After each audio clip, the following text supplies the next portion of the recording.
మనం రోజూ చూసే క్యాలెండర్, మనం మాట్లాడే కొన్ని మాటలు, మన ప్రభుత్వాలు నడిచే తీరు, వీటన్నిటికీ మూలమెక్కడో తెలుసా? ఒక్క మాటలో చెప్పాలంటే రోమ్. అవును, రోమన్ సామ్రాజ్యం అంటే కేవలం చరిత్రలో ఒక పేజీ కాదు. అది మన ఈ ఆధునిక ప్రపంచానికి పునాది వేసిన ఒక పెద్ద శక్తి అన్నమాట. రోమ్ ఒక్క రోజులో కట్టింది కాదు. ఈ సామెత వినే ఉంటాం కదా. నిజమే, ఒక చిన్న ఊరిగా మొదలై ఏకంగా 2000 సంవత్సరాలకు పైగా ప్రపంచాన్ని శాసించిన ఒక మహా సామ్రాజ్యంగా ఎదగడానికి చాలానే సమయం పట్టింది మరి. అయితే అసలు ప్రశ్న ఏంటంటే, అంత గొక్క 2000 ఏళ్లపాటు నిలిచిన ఆ సూపు పవర్ చివరికి ఎలా అంతమైంది? రండి, ఈ ప్రశ్నకు సమాధానం వెతుక్కుంటూ రోమ్ కథలోకి ప్రయాణం చేద్దాం. సరే, ప్రతి కథకి ఒక ఆరంభం ఉంటుంది కదా. రోమ్ కథ కూడా అంతే. కాకపోతే అది పురాణాలతో మొదలవుతుంది. ఇప్పుడు దాని మూలాలను, అంటే ఆ పురాణాల నుంచి అసలు నిజాల వరకు ఒక్కసారి చూద్దాం. ఇక్కడ చూస్తే మనకు 2 కథలు కనిపిస్తాయి. ఒకటి పురాణం, ఇంకొకటి చరిత్ర. ఒక పక్కేమో ఆడతోడేలు పెంచిన 2 కవల సోదరులు రోమ్ను స్థాపించారని కథ. మరో పక్కేమో ఆర్కియాలజిస్టులు చెప్పేది టైబర్ నది ఒడ్డున ఒక చిన్న వ్యాపార కేంద్రంగా రోమ్ మొదలైందని. బహుశా తమ రాజ్యానికి ఒక గొప్ప బ్యాక్గ్రౌండ్ ఉండాలని రోమన్లే ఈ పురాణాన్ని ప్రచారంలోకి తెచ్చుంటారని చాలామంది చరిత్రకారులు నమ్ముతారు. మరి రాచరికం పోయి రిపబ్లిక్ ఎలా వచ్చింది? దానికి కారణం కొన్ని ముఖ్యమైన సంఘటనలు. అప్పటి చివరి రాజు టార్క్వెన్ ది ప్రౌడ్ చాలా గర్విష్టి, నిరంకుశుడు. దానికి తోడు ల్యూక్రేషియా అనే ఒక ఉన్నత వంశపు మహిళపై ఘోరమైన నేరం జరిగింది. బాస్, ఈ 2 సంఘటనలు చాలు. రోమ్ ప్రజల్లో ఆగ్రహం కట్టలు తెంచుకుంది. అది ఒక పెద్ద తిరుగుబాటుకు దారితీసి రాచరికాన్ని కూల్చేసింది. సరే, రాచరికం పోయింది, ఘనతంత్రం వచ్చింది. కానీ ఇక్కడ 2 ప్రధాన వర్గాలుండేవి. ఒకవైపు ప్యాట్రీషియన్లు, వీళ్ళు ధనవంతులు, పవర్ఫుల్ ఫ్యామిలీస్ అన్నమాట. మరోవైపు ప్లెబియన్లు, అంటే మనలాంటి మధ్యతరగతి సామాన్య ప్రజలు. అయితే సమస్య ఏంటంటే, పవర్ అంతా ఎక్కువగా ఆ ప్యాట్రీషియన్ల చేతుల్లోనే ఉండేది. ఇంకేముంది, ఈ 2 గ్రూపుల మధ్య తరచుగా గొడవలు జరిగేవి. కాలం గడిచే కొద్దీ ఆ గణతంత్రం బాగా బలపడింది, చాలా దూరం విస్తరించింది కూడా. ఈ టైంలోనే రోమన్ చరిత్రలోనే అత్యంత ఫేమస్ పర్సన్ ఒకరు తెరపైకొచ్చారు. అతనే జూలియస్ సీజర్. 2 లక్షలు. ఈ నంబర్ చూస్తేనే అర్థమవుతుందే రోమన్ విస్తరణ ఎంత భయంకరంగా ఉండేదో. ప్యూనిక్ యుద్ధాల టైంలో కార్థేజ్ అనే నగరాన్ని వాళ్లు పూర్తిగా నాశనం చేసేశారు. ఊపిరితో ఉన్న వాళ్లందర్నీ బానిసలుగా అమ్మేశారు. అంత క్రూరంగా ఉండేది వాళ్ల పాలసీ. నిజం చెప్పాలంటే సీజర్ కథ ఒక థ్రిల్లింగ్ సినిమా లాంటిది. ఒక సాధారణ మిలిటరీ జనరల్ స్థాయి నుంచి ఏకంగా జీవితకాల నియంతగా ఎదిగాడు. కానీ చివరికి చాలా దారుణంగా హత్యకు గురయ్యాడు.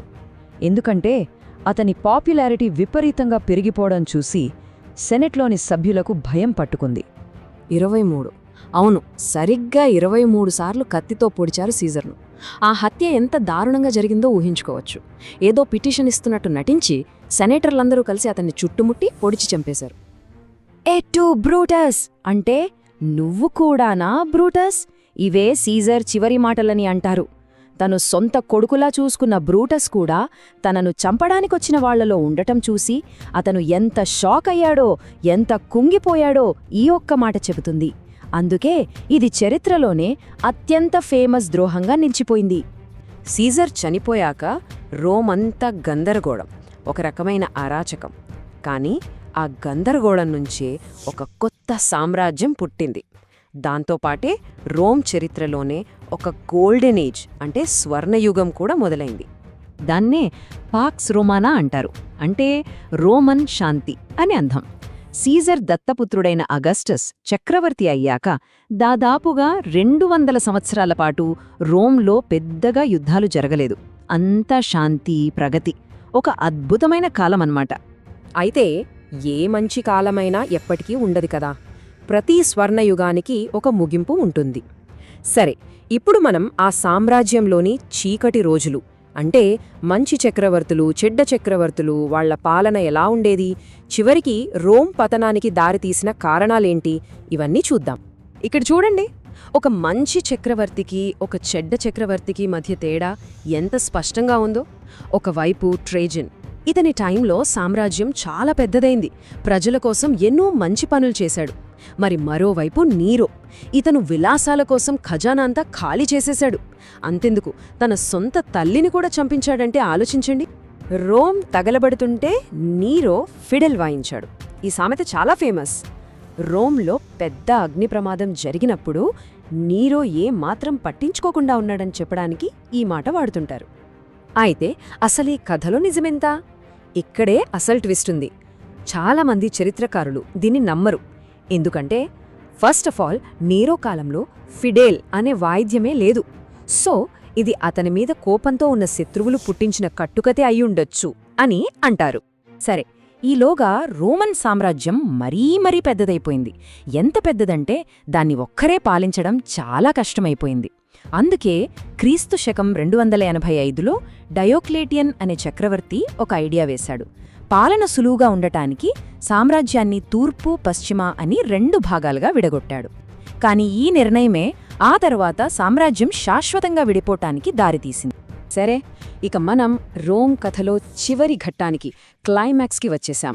ఆ 2గా విడిపోయిన సామ్రాజ్యం శాశ్వతంగా ఎలా వేరైపోయింది, అందులో పశ్చిమ భాగం చివరికి ఎలా కూలిపోయిందో ఇప్పుడు చూద్దాం. ఈ టైంలోనే ఇంకో పెద్ద మార్పొచ్చింది. కాన్స్టంటైన్ అనే చక్రవర్తి ఒక పెద్ద యుద్ధానికి ముందు ఆకాశంలో శిలువ గుర్తును చూశాడట. ఆ విజయం తర్వాత అతను క్రైస్తవ మతాన్ని స్వీకరించాడు. చెప్పాలంటే ఈ ఒక్క సంఘటన రోమ్ చరిత్రనే కాదు, మొత్తం ప్రపంచ చరిత్ర గతినే మార్చేసింది. విభజన తర్వాత ఈ 2 రోమ్ల కథలు పూర్తిగా వేరైపోయాయి. ఒకవైపు తూర్పు సామ్రాజ్యం, అది గ్రీక్ మాట్లాడే ప్రాంతం, చాలా ధనవంతంగా బలంగా ఉండేది. మరోవైపు పశ్చిమ సామ్రాజ్యం, ఇది లాటిన్ మాట్లాడే ప్రాంతం. ఇది ఆర్థికంగా దెబ్బతిని సైనికపరంగా బలహీనపడిపోయింది. నిరంతరం దండయాత్రలతో సతమతమవుతూ పతనం అంచుకు చేరుకుంది. ఆర్థిక సమస్యలు, రాజకీయ గొడవలు, ఆగకుండా జరుగుతున్న దండయాత్రలు, ఇలా అన్ని కారణాలు కలిసి చివరికి క్రీస్తు శకం 476లో వెస్టర్న్ రోమన్ ఎంపైర్, అంటే పశ్చిమ రోమన్ సామ్రాజ్యం అనే ఒక మహాశకానికి అధికారికంగా తెరపడింది. ఇక్కడొక విచిత్రమైన ఐరానిక్ విషయం గమనించాలి. రోమ్ కథ మొదలైందెవరితో? రోములస్ అనే పౌరాణిక స్థాపకుడితో. మరి పశ్చిమ రోమన్ సామ్రాజ్యం అంతమైందెవరితో? రోములస్ ఆగస్ట్యులస్ అనే చివరి చక్రవర్తితో. చూసారా, ఒకే పేరుతో మొదలై అదే పేరుతో అంతమైంది.